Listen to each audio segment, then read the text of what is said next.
ದಳಪತಿ ವಿಜಯ್ ಹಾಗೂ ಸಂಗೀತ ವಿಚ್ಛೇದನದ ವಿಚಾರ ಪದೇ ಪದೇ ಚರ್ಚೆಗೆ ಕಾರಣ ಆಗ್ತಾ ಇತ್ತು. ನಮ್ಮೆಲ್ಲರಿಗೂ ಗೊತ್ತಿರೋ ಹಾಗೆ ಈ ಇಬ್ಬರು ದಂಪತಿಗಳು ಸರಿಸುಮಾರು 1.5 ವರ್ಷದಿಂದ ಕೋರ್ಟ್ ನಲ್ಲಿ ಕಿತ್ತಾಡಿಕೊಳ್ತಾ ಇದ್ರು ಡೈವರ್ಸ್ ವಿಚಾರಕ್ಕೆ. ನಿಮ್ಮೆಲ್ಲರಿಗೂ ಗೊತ್ತಿದೆ, ಸಂಗೀತ ಅವರು ಮೊದಲಿಗೆ ಡೈವರ್ಸ್ ಅರ್ಜಿಯನ್ನ ಹಾಕಿದ್ರು. ನನಗೆ ವಿಚ್ಛೇದನ ಬೇಕು, ವಿಜಯ್ ಅವರಿಂದ ನಾನು ದೂರ ಆಗ್ತೇನೆ ಅಂತ 2025 ಫೆಬ್ರವರಿಯಲ್ಲಿ ಈ ಅರ್ಜಿಯನ್ನ ಸಲ್ಲಿಸಿದ್ರು ಕೋರ್ಟ್ಗೆ. ಕೋರ್ಟ್ ಏನ್ ಮಾಡ್ತು, ಈ ವಿಚಾರವಾಗಿ ಒಂದಿಷ್ಟು ವಿಚಾರಣೆಗಳನ್ನ ನಡೆಸ್ತಾ ಹೋಯ್ತು. ಹಾಗೆ ದಂಪತಿಗಳಿಗೆ ಟೈಮ್ ಅನ್ನು ಕೂಡ ನೀಡ್ತು. ವಿಜಯ್ ಅವರಿಗೆ ಹಾಗೆ ಸಂಗೀತ ಅವರಿಗೆ ಒಂದಿಷ್ಟು ಟೈಮ್ ತಕೊಳ್ಳಿ, ಆಲೋಚನೆ ಮಾಡಿ ಅನ್ನುವಂತ ಡಿಸಿಷನ್ ಗೆ ಬಿಡ್ತು. ನಂತರ ಏನಾಯ್ತು ಅಂತಂದ್ರೆ, ವಿಜಯ್ ಅವರು ಪೊಲಿಟಿಕ್ಸ್ ಗೆ ಎಂಟ್ರಿ ಕೊಟ್ರು. 2026 ಪ್ರಾರಂಭದ ಹಂತದಲ್ಲಿ ಟಿವಿಕೆ ಪಕ್ಷವನ್ನ ಕಟ್ಟಿದ್ರು, ರಾಜಕೀಯವಾಗಿ ತುಂಬಾನೇ ಆಕ್ಟಿವ್ ಆದ್ರು. ಆದ್ರೆ ಆ ಟೈಮ್ ಅಲ್ಲಿ ವಿಜಯ್ ಅವರ ಬಗ್ಗೆ ಒಂದಿಷ್ಟು ಅಪವಾದಗಳು ಕೇಳಿ ಬರ್ತಾ ಇದ್ವು. ಅದೇನಂತಂದ್ರೆ, ತನ್ನ ಹೆಂಡತಿಯನ್ನ ಸರಿಯಾಗಿ ನೋಡ್ಕೊಳ್ದೆ ಇದ್ದವರು ಹೇಗೆ ಒಂದು ರಾಜ್ಯವನ್ನ ನಡೆಸ್ತಾರೆ ಅನ್ನುವಂತ ಟೀಕೆಗಳನ್ನ ವಿರೋಧ ಪಕ್ಷದವರು ಮಾಡಿದ್ರು. ನಿಮ್ಮೆಲ್ಲರಿಗೂ ಗೊತ್ತಿದೆ, ವಿರೋಧ ಪಕ್ಷ ಇರೋದೇ ಟೀಕೆ ಮಾಡ್ಲಿಕ್ಕೆ. ಆದ್ರೆ ಅವರ ಟೀಕೆಗಳು ತುಂಬಾನೇ ಪರ್ಸನಲ್ ಆಗಿ ಆಗ್ತಾ ಹೋಯ್ತು.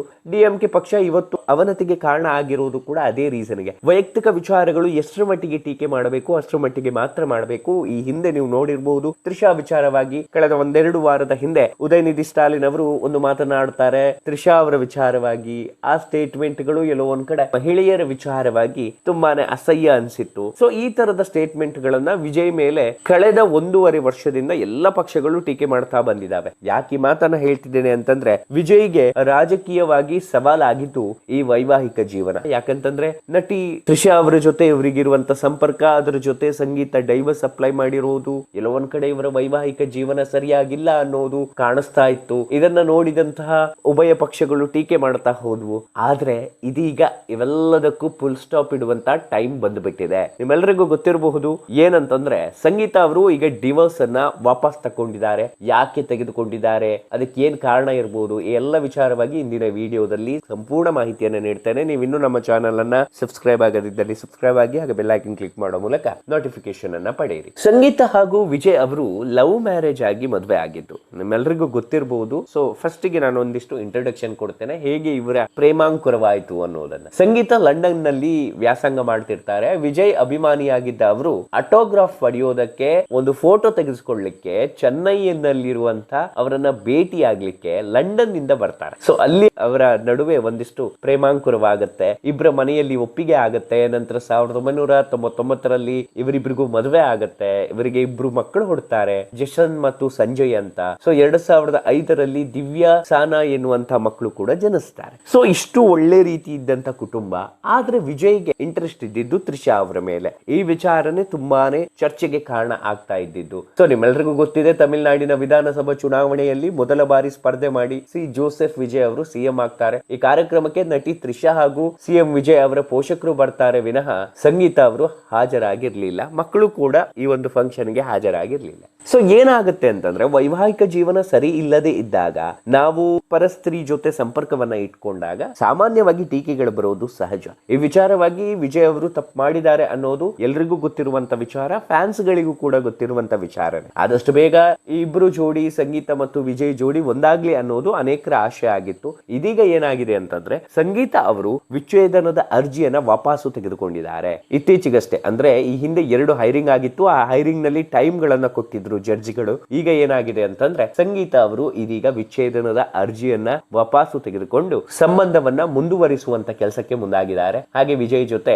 ಬಾಳ್ವೆಯನ್ನ ನಡೆಸಲಿಕ್ಕೆ ಒಪ್ಪಿದ್ದಾರೆ. ಸೊ ಈ ವಿಚಾರ ತುಂಬಾನೇ ಸದ್ದು ಮಾಡ್ತಾ ಇದೆ. ಅದು ಅಲ್ಲದೆ, ಈ ಹಿಂದೆ ಎಷ್ಟು ಜನ ಟೀಕೆ ಮಾಡಿದ್ದಾರೆ ಅವರೆಲ್ಲರ ಬಾಯಿಗೆ ಫುಲ್ ಸ್ಟಾಪ್ ಇಡುವಂತ ಕೆಲಸವನ್ನ ಈ ಒಂದು ಡಿಸಿಷನ್ ಮಾಡಿದೆ ಅಂತಾನೆ ಹೇಳ್ಬಹುದು. ಇನ್ನು ರಾಜಕೀಯವಾಗಿ ಇದರಿಂದ ವಿಜಯ್ ಅವರಿಗೆ ಏನ್ ಲಾಭ ಆಗತ್ತೆ ಅಂತಂದ್ರೆ, ಸಂಗೀತ ಅವರ ಜೊತೆ ಅನ್ಯೋನ್ಯವಾಗಿ ಸಂಸಾರವನ್ನ ಮುಂದುವರಿಸ್ತಾ ಹೋದ್ರೆ ಎಲ್ಲೋ ಒಂದ್ ಕಡೆ ರಾಜಕೀಯವಾಗಿ ಅದು ಪ್ಲಸ್ ಆಗ್ತಾ ಹೋಗುತ್ತೆ. ಹಾಗೆ ತ್ರಿಷಾ ಅವರ ಜೊತೆ ಸಂಪರ್ಕವನ್ನ ಸ್ವಲ್ಪ ದೂರ ಮಾಡ್ಕೊಂಡ್ರೆ ವಿಜಯ್ ಅವರಿಗೆ ಒಳಿತು ಅಂತ ಅನ್ಸುತ್ತೆ. ಯಾಕಂತಂದ್ರೆ, ನೀವು ಪದೇ ಪದೇ ಪರಸ್ತ್ರೀ ಜೊತೆ ಕಾಣಿಸ್ಕೊಂಡಾಗ ಸಾರ್ವಜನಿಕವಾಗಿ ಟೀಕೆ ಆಗೋದು ಸರ್ವೇ ಸಾಮಾನ್ಯ. ಆ ಟೀಕೆಯನ್ನ ಆದಷ್ಟು ಕಂಟ್ರೋಲ್ ಮಾಡಬೇಕು ರಾಜಕೀಯದಲ್ಲಿ. ಅದು ತುಂಬಾನೇ ಡ್ಯಾಮೇಜ್ ಮಾಡುತ್ತೆ. ವಿಜಯ್ ಅವರಿಗೆ ಅದು ಕೂಡ ಗೊತ್ತಿದೆ ಅಂತ ಕಾಣುತ್ತದೆ. ಇನ್ನು ಇನ್ನೇನಂತಂದ್ರೆ ಸಂಗೀತ ಅವರು ಇದೀಗ ಏನು ವಿಚ್ಛೇದನದ ಅರ್ಜಿಯನ್ನ ವಾಪಸ್ಸು ತೆಗೆದುಕೊಂಡಿದ್ದಾರೆ. ಈ ಡಿಸಿಷನ್ ಬಗ್ಗೆ ತುಂಬಾನೇ ರೆಸ್ಪೆಕ್ಟ್ ಬರ್ತಾ ಇದೆ ಒಂದು ಕಡೆಯಿಂದ ಸಂಗೀತ ಅವರ ಮೇಲೆ. ಯಾಕಂತಂದ್ರೆ ಇಷ್ಟು ಅನ್ಯಾಯ ಆಗಿದ್ರು ಕೂಡ ಇನ್ನೂ ಒಂದು ಆಪ್ಷನ್ ಕೊಡೋಣ ದಳಪತಿ ವಿಜಯ್ ಅವರಿಗೆ ಅನ್ನುವಂತಹ ಥಾಟ್ ಏನಿದೆ ನಿಜಕ್ಕೂ ಹ್ಯಾಟ್ಸ್ ಆಫ್ ಅಂತಾನೆ ಹೇಳ್ಬಹುದು. ಅದರ ಜೊತೆ ಸಂಗೀತ ಅವರಿಗೆ ಈ ಒಂದು ರಾಜಕೀಯದ ತಿಕ್ಕಲಾಟಗಳು ನಡೀತಾ ಇರುವಂತ ಸಂದರ್ಭದಲ್ಲಿ ಸಂಗೀತ ಅವರಿಗೆ ಬಿಜೆಪಿಯಿಂದ ಆಫರ್ ಕೂಡ ಬಂದಿತ್ತು, ನೀವು ನಮ್ಮ ಪರವಾಗಿ ನಿಲ್ಲಿ, ನಾವು ಟಿಕೆಟ್ ಕೊಡ್ತೇವೆ ಅಂತ. ಅದನ್ನು ಕೂಡ ಸಂಗೀತ ಅವರು ಅಗ್ರಿ ಮಾಡಿರ್ಲಿಲ್ಲ. ನೋಡಿ, ಎಷ್ಟಾದ್ರೂ ಕೂಡ ಗಂಡ ಗಂಡನೆ, ಆ ಒಂದು ಪ್ರೀತಿ ಪ್ರೇಮ ಇದ್ದೇ ಇರುತ್ತೆ. ಸೊ ಹಾಗಾಗಿ ಯಾವುದೇ ಕಾರಣಕ್ಕೂ ಅದಕ್ಕೆ ದ್ರೋಹ ಮಾಡಬಾರ್ದು ಅನ್ನುವಂತ ಯಾವ ಆಲೋಚನೆ ಕೂಡ ಅವರಲ್ಲಿ ಬಾರದೇ ಇರೋದು ನಿಜಕ್ಕೂ ತುಂಬಾನೇ ಅವ್ರ ಮೇಲಿರೋ ರೆಸ್ಪೆಕ್ಟ್ ಅನ್ನ ಇನ್ನಷ್ಟು ಜಾಸ್ತಿ ಮಾಡಿದೆ. ಹಾಗಾದ್ರೆ ಈ ಒಂದು ಡಿಸಿಷನ್ ತಕ್ಕೊಳ್ಳಿಕ್ಕೆ ಏನು ಸ್ಫೂರ್ತಿ ಆಗಿರಬಹುದು ಅನ್ನೋದನ್ನ ನಾವು ನೋಡೋದಾದ್ರೆ, ಇತ್ತೀಚೆಗಷ್ಟೇ ವಿಜಯ್ ಅವರು ಕೊಲ್ಲೂರಿಗೆ ಭೇಟಿ ನೀಡಿದ್ರು. ಆ ಕೊಲ್ಲೂರಿನಲ್ಲಿ ಮುಖಾಮುಖಿಯ ದರ್ಶನ ಆದ ಬಳಿಕ ಇವರ ವೈವಾಹಿಕ ಜೀವನದಲ್ಲಿ ಒಂದಿಷ್ಟು ಚೇಂಜಸ್ ಗಳು ಕಾಣಿಸ್ತಿತ್ತು. ಏನಂತಂದ್ರೆ, ಸಂಗೀತ ಅವರು ಲಂಡನ್ ನಿಂದ ಬಂದು ಇಲ್ಲಿ ಚೆನ್ನೈನಲ್ಲಿ ವಿಜಯ್ ಅವರ ಮನೆಯಲ್ಲಿ ಒಂದಿಷ್ಟು ಮಾತುಕತೆ ಆಗಿತ್ತು ಅನ್ನೋ ವಿಚಾರ ಈ ಹಿಂದೆ ವೈರಲ್ ಆಗಿತ್ತು. ನಿಮ್ಮೆಲ್ಲರಿಗೂ ಗೊತ್ತಿರಬಹುದು, ವಿಜಯ್ ಮನೆಯ ಸದಸ್ಯರು ಮತ್ತೆ ಸಂಗೀತ ಮನೆಯ ಸದಸ್ಯರು ಇಬ್ರು ಕೂಡಿ ಒಂದಿಷ್ಟು ತೀರ್ಮಾನಗಳನ್ನ ತೆಗೆದುಕೊಂಡಿದ್ದಾರೆ. ಇಬ್ರು ಒಂದಾಗ್ಲಿಕ್ಕೆ ಒಂದಿಷ್ಟು ಆಯಾಮಗಳನ್ನು ಹುಡುಕಿದ್ದಾರೆ. ಹಾಗಾಗಿ ಸಂಗೀತ ವಿಜಯ್ ಅವರು ಒಂದಾಗ್ತಾರೆ ಅನ್ನುವಂತಹ ವಿಚಾರ ಸಿಕ್ಕಾಪಟ್ಟೆ ವೈರಲ್ ಆಗಿತ್ತು.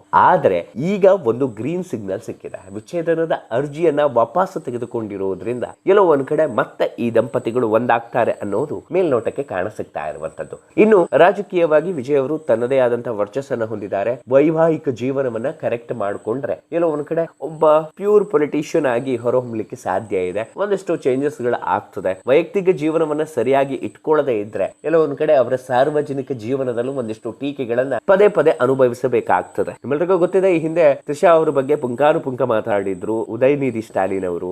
ಸೊ ತುಂಬಾ ಅಸಭ್ಯವಾಗಿ ಮಾತಾಡಿದ್ರು. ಈ ಎಲ್ಲ ವಿಚಾರಗಳು ಟೀಕೆಗಳು ಮತ್ತೆ ಮತ್ತೆ ಬರ್ತದೆ. ಅದರ ಬಗ್ಗೆ ನೀವು ತಲೆ ಕೆಡಿಸ್ಕೊಳ್ಳಿಲ್ಲ ಅಂತಂದ್ರು ತಲೆ ಕೆಡಿಸ್ಕೊಳ್ಳೋ ಹಾಗೆ ಒಂದಿಷ್ಟು ಟೀಕೆಗಳು ಮಾಡ್ತವೆ ಅನ್ನೋದು ನಾವು ಅರ್ಥ ಮಾಡ್ಕೊಳ್ಬೇಕಾದಂತ ವಿಚಾರ. ಸೊ ಒಟ್ಟಾರೆ ಏನಾಗ್ತಿದೆ ಅಂತಂದ್ರೆ, ಎಲ್ಲೋ ಒಂದ್ ಕಡೆ ನಮ್ಮಲ್ಲಿರುವಂತಹ ಒಂದಿಷ್ಟು ನ್ಯೂನ್ಯತೆಗಳನ್ನ ಎದುರಾಳಿ ಪಕ್ಷದವರಿಗೆ ನಾವು ಬಿಟ್ಟು ಕೊಟ್ಟಾಗ ಅವರು ಈಸಿಯಾಗಿ ಟಾರ್ಗೆಟ್ ಮಾಡ್ತಾರೆ. ವಿಜಯ್ ಅವರ ವಿಚಾರವಾಗಿ ಅವರ ಡೆವಲಪ್ಮೆಂಟ್ ವಿಚಾರ, ರಾಜಕೀಯ ವಿಚಾರ ಎಲ್ಲೂ ಕೂಡ ಯಾವುದೇ ಮೈನಸ್ ಇಲ್ಲ. ಆದ್ರೆ ವೈವಾಹಿಕ ಜೀವನದ ಸಮಸ್ಯೆಯೇ ಅವರಿಗೆ ದೊಡ್ಡ ಮೈನಸ್ ಆಗಿ ಕಾಡ್ತಾ ಇರುವಂತದ್ದು. ಸೊ ಆದಷ್ಟು ಬೇಗ ಅದನ್ನ ಅವರು ಸರಿ ಮಾಡಿಕೊಳ್ತಾರೆ ಅನ್ನೋ ಭಾವನೆ ನಮ್ಮಲ್ಲಿದೆ. ಅದು ಅಲ್ಲದೆ ಈಗ ಡೈವರ್ಸ್ ವಾಪಸ್ ಪಡೆದುಕೊಂಡಿರುವುದರಿಂದ ಕೆಲವೊಂದ್ ಕಡೆ ಈ ಜೋಡಿ ಒಂದಾಗ್ತಾರೆ, ಅದರ ಜೊತೆ ಅವರ ಮಕ್ಕಳು ಕೂಡ ಒಂದಾಗ್ತಾರೆ. ಅಲ್ಲಿಗೆ ಈ ಸಂಸಾರ ಮತ್ತೆ ಕೂಡು ಕುಟುಂಬವಾಗತ್ತೆ.